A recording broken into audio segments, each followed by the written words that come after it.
दिवाळीच्या सुट्ट्या आहेत आणि रुद्रांश बसला आहे अभ्यासाला, कारण भरपूर असं असाइनमेंट दिलं होतं टीचरनी. आणि आता दिवाळीच्या सुट्ट्यांमध्ये काही किंवा दिवाळीच्या सणामुळे काही आम्ही तो असाइनमेंट कंप्लीट केलं नाही. मी आताच प्रिंट काढून आणली. आज आहे भाऊबीजेचा दिवस. आज तर आम्ही गावाला नाही जाणार, दुसऱ्या दिवशी जाणार आणि मग 2-4 दिवसानंतर रिटर्न येणार. तोपर्यंत शाळा तरी चालू होऊनच जाणार.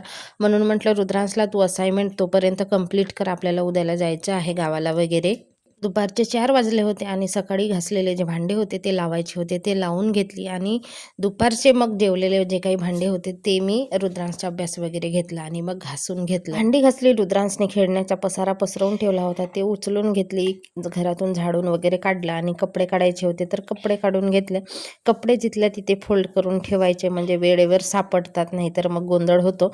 संध्याकाळ झाली, संध्याकाळचा चहा. आणि आज जेवणामध्ये मी वरणच करणार होते, कारण सकाळची फ्लावर बटाट्याची भाजी होती, त्याच्यामुळे थोडंसं फिक्का वरण करून घेतला. आणि कालच्या रांगोळ्या मी पुसल्या नव्हत्या, फक्त ती लक्ष्मीपूजनाची पुसली नव्हती. आणि ही दुसरी रांगोळी दिसते ती गोवर्धन पूजनाच्या दिवशीचा क्लिप आहे. तर ती गोवर्धन पूजेच्या दिवशी संध्याकाळी सडा वगैरे टाकला आणि ही रांगोळी टाकली होती. तर रुद्रांशने फटाके वगैरे फोडले. रुद्रांशनेच नाही, आम्ही सुद्धा फटाके फोडलो. रुद्रांश तर काय फुरफुऱ्या उडवतो फक्त.